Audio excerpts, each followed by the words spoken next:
बड'लेण्ड मुंख्लं सुजित नार्जारिनि गोसोखांथियाव गोदानै लुनाय अडिटोरियामखौ बिटिसिनि गाहाय मावफुं सोद्रोमा प्रमद बर'आ बेखेवनानै होबाय। 4 जुन बुधबारखालि गरेश्वराव लुनाय मुंख्लं सुजित नार्जारि गोसोखां अडिटोरियाम हल बेखेवनाय हाबाफारिनि गेवलां मेलाव बिटिसिनि गाहाय मावफुं सोद्रोमा प्रमद बर'आ बिटिआर ओनसोलाव गं 50 मुंख्लं सुजित नार्जारि गोसोखां सायनासालि लुनाय हाबाया आबुं जाबाय होनना बुङो आरो बिटिआर ओनसोलाव गोजोन फैबाय, बर' अबर' खालामनानै जेबो मुलाम्फा जायाखै, बड'लेण्ड ओनसोलनि हानि जेंनाया जोबस्रांबाय होनना बुंनायजों लोगोसे फैगौ बिटिसि बिसायख'थियाव इउपिपिएल हानजाया मोन 40 बियाबाव बिसायख'थि गेलेगोन होनना बुङो। गुबुन फारसेथिं फैगौ 8 जुन खालारखालि जानो गोनां इउपिपिएल हानजानि सिडब्लिउसि मेलनि गेजेरजों सोरजों एलायेन्स जागोन बेनि सोमोन्दै थिरांथा लानाय जागोन होनना फोरमायो। অডিটৰিয়াম নিৰ্মাণ কৰা এটা কাৰ্যসূচী আমাৰ আছিলে। 40টা সমষ্টিত আমাৰ 40টা অডিটৰিয়াম নিৰ্মাণ হৈ গ'ল, কিন্তু আমি অলপ বাঢ়াব লগা হ'ল। কিছুমান সমষ্টিত দুটা 52টা সুজিত নাৰ্জাৰী অডিটৰিয়াম নিৰ্মাণ হ'ল। 2020 চনত পলিটিক্সত অহাৰ আগত আমি বিভিন্ন সময়ত ছাত্ৰ সংগঠনত থাকোঁতে ক'ৰবা মন্দিৰত ক'ৰবা আমাৰ স্কুল ঘৰত আমি মিটিং কৰি আছিলোঁ। সেই সময়ত ঠিকে আছিল, কিন্তু যেতিয়া মই ৰাজনীতিত আহিলোঁ দেখিলোঁ যে ৰাজনীতিত অহাৰ পিছত কিছুমান মিটিংবিলাক স্কুলত কৰিবলৈ অসুবিধা হয়, মন্দিৰত যাই পেলাই কৰিবলৈ অসুবিধা হয়। তেতিয়া অনুভৱ কৰি পেলাই এটা সিদ্ধান্ত লৈছিলোঁ যে 40টা সমষ্টিত 40টা অডিটৰিয়াম নিৰ্মাণ কৰিব লাগে। কিছুমানে কৈছিলে এটা দুটাকৈ কৰক, কিন্তু মই সিদ্ধান্ত ল'লোঁ যে এইটো প্ৰায়ৰিটি, গতিকে চব দলকে লাগে কৰিবতো আমি ইউপিপিএলে, কিন্তু চৰকাৰে কিন্তু কি কয় চবকো লাগে। সেইকাৰণে এতিয়া ভাল এটা অডিটৰিয়াম নিৰ্মাণ হ'ল। এতিয়া গড়েশ্বৰতো আজি ইয়াৰ মুকলি কৰিলোঁ।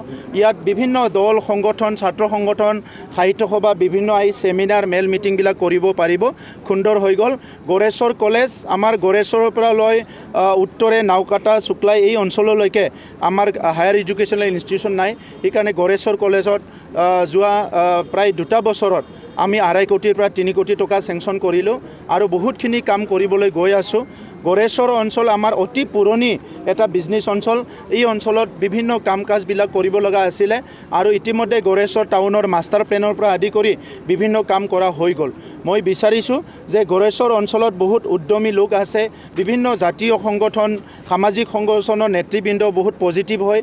অনাগত দিনত আমি সকলো সমিল মিলে আগবাঢ়ি যাব লাগিব। বড়োলেণ্ড অঞ্চলত 2020ত চৰকাৰ হিচাপে আমাৰ প্ৰত্যাহ্বান আছিলে শান্তি প্ৰতিষ্ঠা কৰা, এইটো হৈ গ'ল। নিৰাপত্তা প্ৰতিষ্ঠা কৰা, এইটোও হৈ গ'ল।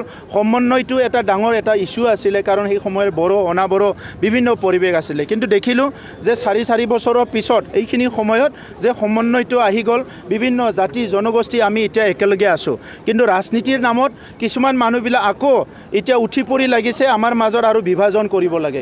এই কথাটো যাতে ৰাইজে লক্ষ্য ৰাখে। বড়োলেণ্ডখন আমি বচাই ৰাখিব লাগিব। বড়োলেণ্ডৰ আমাৰ মানুহখিনিয়ে বড়োলেণ্ডটো বাচাই ৰাখিব লাগিব। ৰাজনীতি কৰিবলৈ 10জনে আহি 10টা কথা ক'ব, কিছুমানে হিংসাৰ কথাও ক'ব ধৰিছে, মৰাৰ কথাও ক'ব ধৰিছে। এইবিলাক ভাল নহয়। যে বড়োলেণ্ডত মৰা মৰি হিংসা হিংসি 30-40 বছৰ আমাক বহুত ক্ষতি কৰিলে। এতিয়া আমি পুনৰ ব্লাড ছেডো নিবিচাৰোঁ, হিংসাও নিবিচাৰোঁ। সমন্বয়, মৰম, স্নেহ এটা গণতান্ত্ৰিক প্ৰক্ৰিয়াৰে আমি চবে আগবাঢ়ি যাবলৈ বিচাৰোঁ। সুজিত নাৰ্জাৰী দেৱৰ আজি প্ৰেক্ষাগৃহ মুকলি কৰা হ'ল আৰু লগতে এইটো চৰকাৰী এটা অনুষ্ঠান, গতিকে আপোনাৰ আজি দলীয় পতাকাটো বাধ্যতামূলক আছিলে। ক'ত আছিলে এইটো? দলীয় পতাকা ৰাস্তা পাদূলিত লিডাৰবিলাক আহিলে দেই, আৰু হলতো নহয়। স্যাৰ, সমাগত বিটিআৰ নিৰ্বাচন ইয়াতে আপোনাৰ মানে বিজেপি দলে গোটেইকেইটা সমষ্টিতে মানে প্ৰাৰ্থী খাৰা কৰাৰ কথা কৈছে। এই ক্ষেত্ৰত ইউপিপিএলৰ হয় আপুনি কি কয়? চাওক, ইউপিপিএলৰ ষ্টেণ্ডত যাব, বিজেপিৰ ষ্টেণ্ডত যাব। বিজেপিয়ে 20টা খেলে না 40টা খেলে, তেখেতসকলে কৈ আছে কেতিয়াবা ইমান খেলিম। চ' তেখেতসকলে ডিচিশ্যন ল'ব, আমাৰতো আমি ডিচিশ্যন ল'ম। নাই, আমিতো 40টা সমষ্টি, আমাৰ 445টা প্ৰাইমাৰী আৰু 3200টা বুথত কাম কৰি আছে আমাৰ কৰ্মকৰ্তাবিলাকে। ইমান সোনকালে নালাগে, অলপ পিছত ক'ম। অহা 8 তাৰিখত আমাৰ CWC মিটিং আছে, তাত আমাৰ সিদ্ধান্ত হ'ব ক'ত মিত্ৰতা আছে না ভংগ হৈছে না কি। আপোনালোকেও কৈ থাকক, আপোনালোকেও চাই আছে কি হৈছে কি হোৱা নাই। আমাৰ দলীয় স্থিতিটো আমি কৰিমেই, আজি নহয় কালি কমেই আমি। খেলক, এজিপি 10টা কি তেখেতসকলো 20টাত খেলিব পাৰে, গণতান্ত্ৰিক অধিকাৰ চবৰো আছে। কিন্তু এটা যেতিয়া বড়োলেণ্ডত শান্তি নাছিলে, বহুত মানুহ, মই এজিপিকো বিজেপিকো টাৰ্গেট কৰি কোৱা নাই, বহুত মানুহবিলাকে আজিকালি যিসকলে ৰাজনীতি কৰিবলৈ আহিছে হাত সাৱটি বহি আছিলে। আৰু টিভিত বহি পেলাই ডাঙৰ ডাঙৰ কথা কৈ আছিলে তাৰে পৰা উমুকটো হোৱা নাই তুমুকটো হোৱা নাই কিন্তু নিজে আহি পেলাই ইয়াতে শান্তি প্ৰতিষ্ঠা কৰিবলৈ সাহস নাছিলে 2008 চনত সংঘাত হৈ গ'ল কোনো নাহিল 2012 চনত সংঘাত হৈ গ'ল কোনো আহি পেলাই শান্তিৰ জুই নুমাবলৈ নাহিল আজি শান্তি অহাৰ কাৰণেতো চবেই আহিছে গণতন্ত্ৰত চবেই আহিব আমি ৱেলকাম কৰিছোঁ চাওক ফেক্টৰটো চবেই ফেক্টৰ আপুনি ইলেকশ্যনত খেলিলেও ফেক্টৰ ইয়াত ফেক্টৰ বুলি একো মেটাৰ নাই আৰু ফেক্টৰ বুলি চবেই আছে ইলেকশ্যনত যদি আপুনি অকলে খেলে সাংবাদিক হৈও যদি গড়েশ্বৰত কণ্টেষ্ট কৰে আপুনিওতো 5টা ভোট লৈ যাব হয়নে নহয় 5টা ক'লে আপোনাক ইনচাল্ট কৰা হ'ব মানে 1000 ভোট বা 500 ভোটটো আপুনি নিব নিজৰ পৰিয়ালৰখিনি সেইটোও ফেক্টৰ হয় BPF-ক লৈ বেলেগে শংকিত হৈছে আমি দেখিছোঁ BPF-ক লৈ বহুতৰ মানে শংকিত হৈ কিবা জল্পনা কল্পনা হয় UPPL-এ BPF-ৰ লগত যুঁজিয়ে এই লেভেলত আহিছে গতিকে BPF-ক লৈ আমি কি চিন্তা কৰিম GSP নহয় আৰু কিবা কিবি SP আহি যাওক তাত আমাৰ ক'ব লগা নাই UPPL-এ নিজৰ ষ্টেণ্ডত লৈ পেলাই আমি কাম কৰিম কাৰণ আমাৰ উদ্দেশ্যটো ক্লিয়াৰ বড়োলেণ্ডত শান্তি লাগে নিৰাপত্তা লাগে উন্নয়ন লাগে সমন্বয় লাগে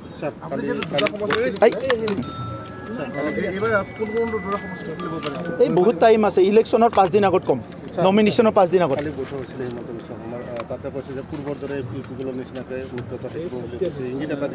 আমি নাজানো কি কৈছে কি কোৱা নাই মই টিভিও চোৱা নাই 8 তাৰিখে আমাৰ CWC হ'ব তাত সিদ্ধান্ত হ'ব আমি কাৰ লগত এলায়েন্স কৰিম নকৰিম কি কৰিম নকৰিম আমাৰ CWC সিদ্ধান্ত ল'ব ঠিক আছে